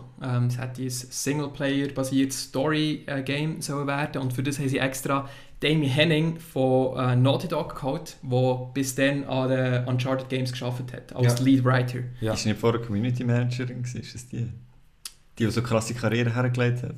Bei Naughty Dog? Ja. Ich weiß nicht, hat sie als Community Manager Ja, gemeint, die ist nachher die krasse Aufstieg. Ja, sorry, genau. Mach weiter. Auf jeden Fall, die haben sie geholt und diese Woche oder letzte Woche, weiß ich nicht mehr, haben sie angekündigt, dass das Spiel gecancelt ist. Und zwar aus dem Grund, weil sie gesehen haben, dass die Focus-Tester, die sie bei sich eingeladen haben, dass die ein anderes Erlebnis haben wollen. Sie wollen nämlich... Pay to win. Genau. Dabei wurde uns klar, dass wir das Design verändern müssen, um ein Erlebnis zu liefern, das Spieler immer wieder und auch noch nach längerer Zeit erleben wollen. Als Referenzen zu dem haben sie angegeben, ihr zweite Battlefront-Spiel, also Star Wars Battlefront 2, mit Lootboxes, die nötig sind, um besser zu werden. Plus noch Star Wars Galaxy of Heroes, ein Mobile-Spiel, das nur mit Microtransactions funktioniert. Oh mein Gott. So. Aber so darf ich noch mal kurz, also Leute, die sich auf Fokusgruppen verlassen, im Jahr 2017, die solltest du einfach nie mehr arbeiten lassen. Ja, es ist einfach ein nice... Also sorry. Nein, aber wirklich, also Media, Internet, Foren, alles Mögliche und Reddit und alles. Und dann musst du also keine Fokusgruppen mehr machen. Ich verstehe es nicht und es war wirklich ein riesen Hype um das Spiel und sie haben das Studio geschlossen. Visceral gibt es nicht mehr. Das ist Geschichte und wir werden wahrscheinlich nie das Singleplayer-Star Wars-Spiel bekommen, sondern irgendein Destiny-Abklatsch mit Tausenden von Microtransactions und Lootboxes. Was ich problematisch finde und eigentlich auch als Aufruf ist, wenn wir das halt weiter unterstützen und gleichwohl es geil finden, so ein Battlefront oder weiss ich auch nicht was, zu zocken, wo eben so... Aber wenn es nicht unterstützt, also kaufst du es nicht. Hast. Aber das finde ich eben schwierig, weil du tust ja gleich auch hypen für ein Game, findest es geil und dann denkst ich will es ja gleich zocken, dann kaufst du es. Oder kaufst es und kaufst einfach keine Lootboxes, um ein Zeichen zu setzen. Das finde ich eben schwierig, aber weißt du, wenn dir das dann wirklich den Spielspaß raubt, ja, ich weiss einfach nicht, was ich mache. Ja, aber dann wirst du schnell mal auf jetzt da noch eine recht brennende Frage. Jetzt, okay. Nur noch schnell, wir sind über die Zeit, aber ich würde sagen, die Diskussion ist echt so, jeder hat noch ein Abschlussstatement. Genau. Aber die Lootboxes, die brauchst du, um das Spiel zu beenden oder einfach um besser zu werden? Weil sonst bist du echt genau gleich gut wie am Anfang des Spiels. Oder wie funktioniert das genau? Du brauchst die Lootboxes, um die Charakter weiterentwickeln, um neue Waffen zu bekommen, um neue Rüstungen zu bekommen. Sonst bekommst du sie nicht. Sonst bekommst du gar nichts. Sonst bekommst du nichts. Und du kannst die Lootboxes mit einer Ingame-Currency zahlen, wo aber... also weißt du, so wie der Progress, den du machst, wenn du kein Geld ausgibst und wenn du Geld ausgibst, dann musst du gar nicht mehr mitspielen, weil alle anderen viel besser werden sein als du. Du wirst, also wenn du mitspielen willst und wenn du auf einem Level sein mit den anderen, musst du Geld ausgeben. Das ist der Catch. Also, das Spiel ist ja ab 18, aber ich glaube, es werden viele Leute spielen, die noch nicht 18 sind, kaufen und die tun mir jetzt schon leid, weil die wahrscheinlich nicht... Ja, weil die nicht werden... Ja... Bitte? Entschuldigung. Also wie jetzt? Wie bitte was? Aber eben ja, ich kann mir nicht vorstellen, mit 12 irgendwie etwas in-game zu kaufen mit einer richtigen Währung. Also, egal. Absolut. Aber ist doch schön, da kommt eine Generation auf, die EA hasst. Ja gut, EA ist ja nicht umsonst die Worst Company of the Year. Nein. Das auch, Sie fehlt Mal in Folge. Also. Genau. Aber stell dir mal vor, EA würde mit Glencore zusammenspannen. Oh, wow. Also falls EA einen Job hätte für mich, ich nehme ihn gerne an. Ich gehe, auch wenn ich jetzt Scheiße über euch rede, aber läutet mir an. I want the money. So, mein abschließendes Wort zu dem wäre, dass wir nicht nur EA hassen, sondern auch andere Publisher. Nämlich Activision, wollte ich jetzt nur noch schnell in den Raum werfen. Sie haben vor 2 Jahren das Patent angemeldet und vor 2 Wochen ist es angenommen worden. Das heisst, es ist tatsächlich ein Patent, das sie anwenden können, das beschreibt, dass sie im Matchmaking bei Multiplayer-Spielen extra Leute matchen, die kein Geld ausgeben für Microtransactions und Leute, die Geld haben ausgegeben. Und zum Beispiel der Geld hat ausgegeben hat, jetzt eine geilere Waffe, die einen Dranger fertig macht. Oder? Also nicht, dass das Frustrationslevel möglichst hoch ist für die kein Geld ausgeben. Für die kein Geld haben, aber dass die Befriedigung für die Geld haben ausgeben, auch möglichst hoch ist, weil sie die anderen fertig machen. Oh mein Gott. Und du bekommst nichts von dem mit. Also du als Spieler weisst nicht, dass du extra mit Leuten gematcht wirst, die dich fertig machen können und umgekehrt. Und es wird einfach so hochgeschaukelt. Ja, für die Ziel- Leute werden getroffen vom Blitz. Welches Spiel betrifft es? Es ist erst ein Patent, das angemeldet ist worden, Okay. und sie haben gesagt, sie haben es offiziell noch in keinem Spiel implementiert. Ja, aber was hat Activision für Multiplayer-Zeug gemacht? Die Äh, machen so viel. Die haben ein Destiny. paar Sachen Destiny. von Das Zeug macht auch. die Destiny. Bungie, Activision. Die haben ja, also Ah. von Activision ist im Fall ein, wie hat das geheißen? Die Reihe von Modern Warfare. Call of Duty hat im Fall... Ja. Activision hat das ein paar Ja gut, Call of Duty ist gemacht. mehr tot, schon lange. Ja. Ja, Modern aber trotzdem, Warfare das ist ist so nicht, das ist einfach nicht okay. Dann müsstest du wirklich einfach 5 Pros nehmen, die mit Charakteren spielen, die nichts haben ausgegeben und einfach Leute bashen, die einfach die ganzen Microtransactions machen. Das wäre einfach näher. Gut, aber ja, von ist ja- Patent kannst du nicht so zurückschließen. Also ich meine, die melden wahrscheinlich x komische Ja, Patente, das die sie ist nie natürlich- brauchen. Oder? Das ist natürlich schon so, aber der Unterschied bei dem ist jetzt, wie das es Sie haben Geld wirklich dafür ausgegeben und approved sich ist Gedanken worden gemacht, und ja. es ist locked and loaded, und sobald ich sage, in diesem Game, wenn wir es anwenden, dann ist es gemacht. Ja. Und die 2 Jahre bis jetzt war es halt so ein theoretisches Konstrukt gewesen, aber jetzt ist es ein bisschen ernster geworden. Also ich glaube aber auch nicht, dass unbedingt hättest du ein Patent auf das anmelden, um es zu machen. Ja, du kannst dann noch jedem verkaufen, der das dann Ja. auch noch anwenden ja, also, das, ja. Bis jetzt ist es auch ein total random, oder ja, irgendwelche Algorithmen wird es ja jetzt auch schon weil geben. EA wird sich da schon langsam Gedanken darüber machen, ob sie das aber wollen. das ist wie, ja, das raubt mir einfach den letzten Nerv. ich kann es nicht anders sagen. Ich finde es wie schade, einfach, ja, die Frustration für Gamer, wo es ist, der Unterschied ist wirklich nur, dass du Cash ist oder nicht Cash ist, zumal das Zeug noch auszugeben. Also ich finde, es schade ist ja nicht mal unbedingt, weißt, wir haben so viel Berichterstattung heute, oder? Wenn es nachher wirklich rauskommt, das Game hat mega viel Microtransactions und Zeug und Sachen, oder? Dann kaufen sie das einfach nicht, fertig, oder? Ich habe da nicht so einen grossen Verlust. Was ich halt mehr sehe, ist halt nachher, du hast da Leute, die trotzdem noch im Hintergrund kreativ sind und Energie drin gesteckt haben, Ja. und irgendwo schlummert da schon ein gutes Projekt drin. Genau, und das das ist ist einfach kaputt das gemacht. Frustrierende. Die worden. werden ja auch Das ist über den Tisch gezogen dafür, dass der Businessplan von oberer Etage Genau. durchgezogen Ja. werden. Die werden dann auch overgehatet und sind mit der besten Intention reingegangen. Das Ja. ist hart, ja. Es bleibt spannend und ich glaube, wir sind über die Zeit und Machen wir das Schlusswort. Dann. genau, da werden wir den Podcast beenden. Hat irgendjemand von euch noch 2 Sätze, die er als Schlusswort würde wollen, ins Mikrofon reden? Ich habe noch eine Frage. Ich muss gerade überlegen. Was ist unser Name? Okay, das wissen wir noch nicht. Vorschlag. Lootbox Podcast. Nope.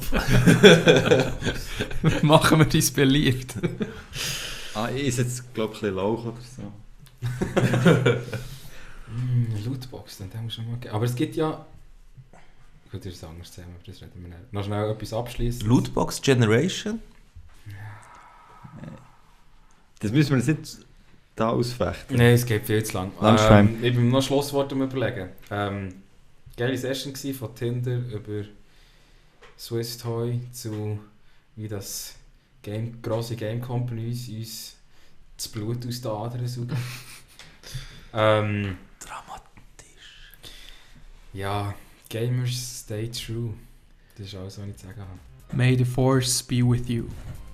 Ja. Und nicht so wie beim Yassin, was dann aufhört zu leuchten. Passiert. Tschüss. Salut! Ciao zusammen.